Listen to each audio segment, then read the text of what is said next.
Yo, this shit OP.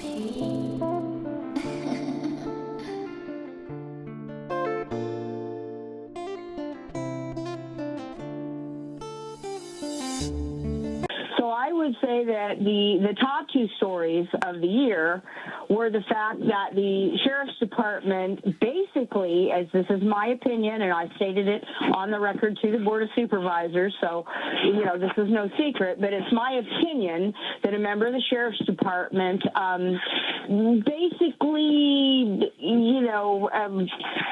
screwed up the evidence to make sure that District 1 Supervisor Travis Lingenfelter could never be indicted on the rape allegation that came through the county web portal.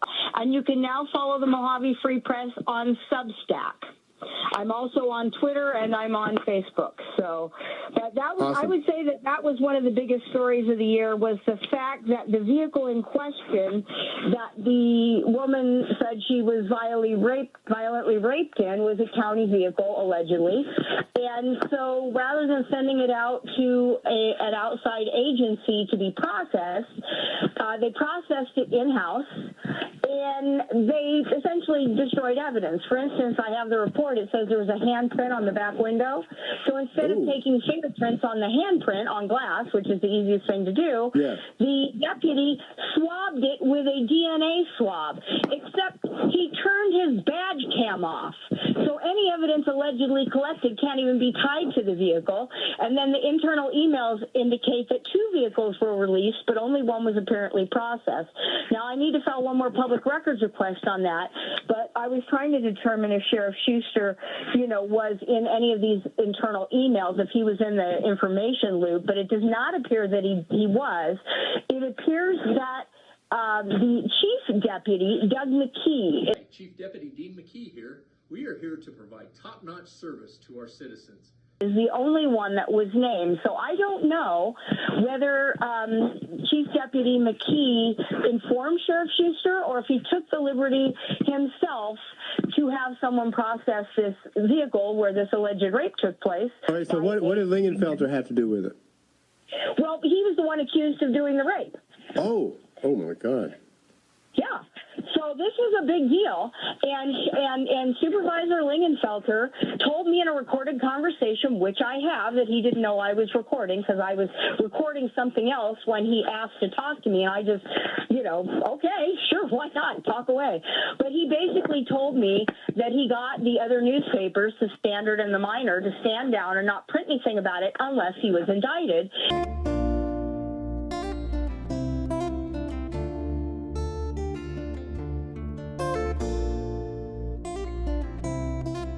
And he kept trying to show me the sheriff's report on his phone.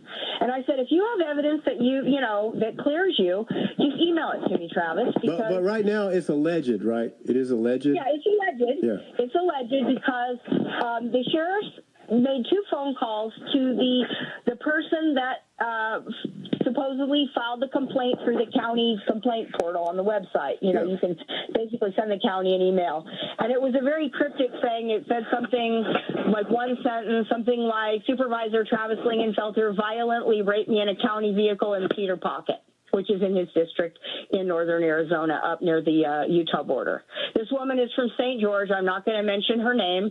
The sheriff tried to call her twice, and on the same day, at the beginning of the shift and the end of the shift. They did have a video of that, and she didn't return their phone call, so they closed the case. But the Sheriff's Department has a forensics van, I believe.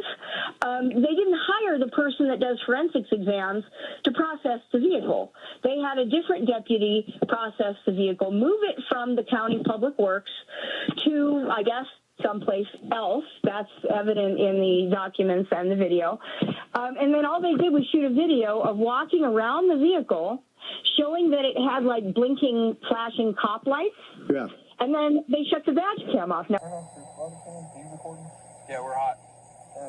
We can't shut it down. We got 10-15s. Why we give county supervisors and other employees vehicles with, flashing police lights is kind of questionable. But I don't know how this came about. But what I found interesting was in the conversation that I had with Lingenfelter, he said they won't run the story unless I'm indicted. But he was trying to show me the police report, which basically proved that he could never be indicted because no evidence could ever be tied to the vehicle. Well, wait, what about the victim? Well, they said that they closed the case because she didn't answer them. Well, I don't know. I'm a woman. I wouldn't answer them either, considering they work for the guy that I'm alleging violently raped me. I would be like, yeah, I don't feel too comfortable, talking to you. I did text her and email her based on the information that came back through my public records request that the county had on record. Her email bounced back, so she obviously had closed it.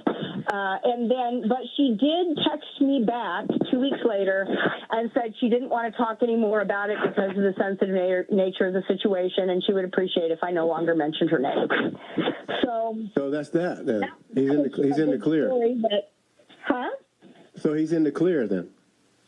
Well, he'll never be charged. Yeah. But the irony is that because the evidence was essentially tampered with, and I do feel that I'm going to need, when I have a few spare moments, to file a complaint with the Arizona Police Officer Standards and Training Board and the Arizona Attorney General's Office for evidence tampering, and have somebody else look into this situation. But because they did what they did, he can never be charged, but he can also never be exonerated.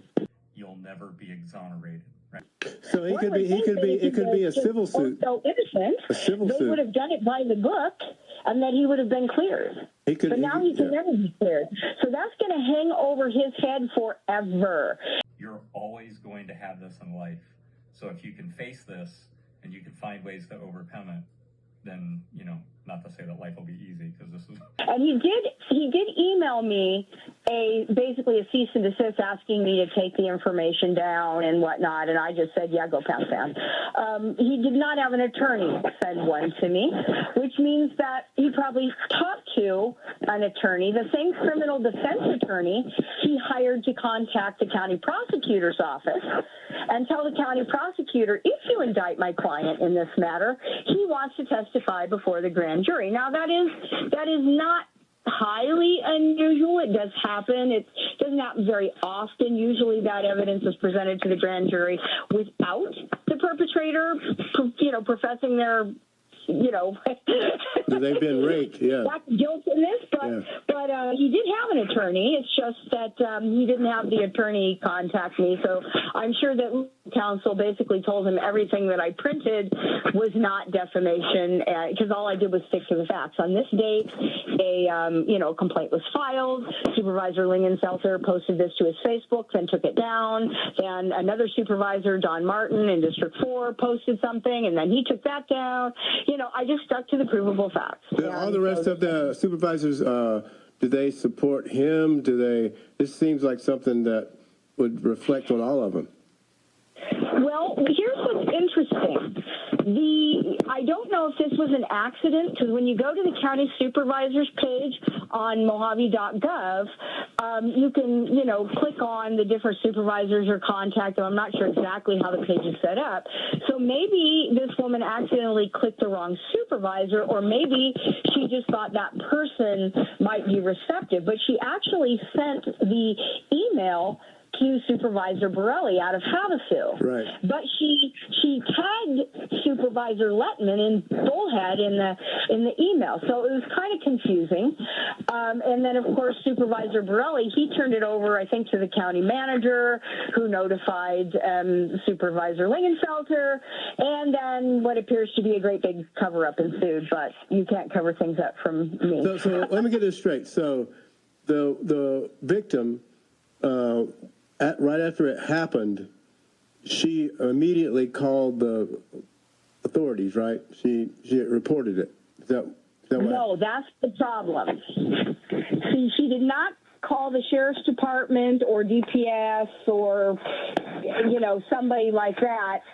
I don't know why there was a lapse in time between when the incident was alleged to have happened and when she, you know, got up the courage or got angry enough or whatever happened where she said, I need to say something about this. And then rather than contacting the sheriff's department to begin with, she contacted the county. You know, but a lot of people don't know how government works in different layers either. So, you know, but the problem is now the story is not the alleged rape. Now the story is the fact that the sheriff's department actively engaged in a manner in which covered up for the guy who sets their budget and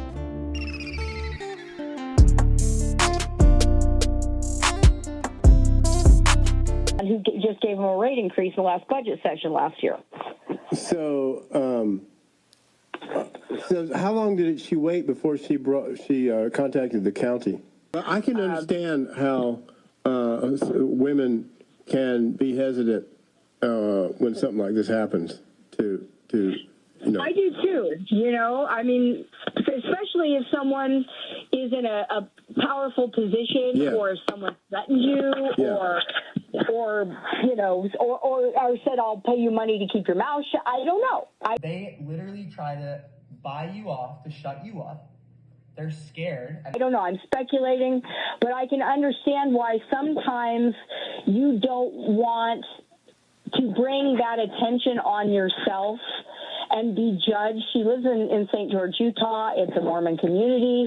I don't believe that she's a member of the Mormon community, judging by her Facebook page, which has now been made private, from what I saw. But, you know, your coworkers, your friends, you probably just don't want, you know, to have those conversations. And then, but yet it's probably brewing inside of you, you know? Look at the situation with Epstein. Please give us your name. Jeffrey Epstein. Is it true, sir, that you have what's been described as an egg-shaped penis? There's a lot of these women, I mean, it's the same thing. But so where we stand right now is that she contacted the county. The county's not going to, they're not going to follow through in any way or well, they couldn't now, even if they wanted to, because they mishandled it, whether they mishandled it through sheer incompetence or whether they mishandled it on intentionally. Purpose. Yeah. Did they do this to me on purpose? To make sure that he could never be charged. I don't really know. I can only guess at this point, but I do need to file one more public records request to see if I can get any more internal documents within the sheriff's department that would indicate whether, you know, what McKee might have instructed somebody to do or who he might have contacted or. Chief Deputy Dean McKee here. We are here to provide top-notch service to our citizens. Or whatnot, and I need to get that information or confirmation that there isn't any before I take this to the Arizona Attorney General. So that was one of the biggest stories I broke this year that you weren't going to hear about anywhere else. And the other story is the David Rose story, which we can get to in a second.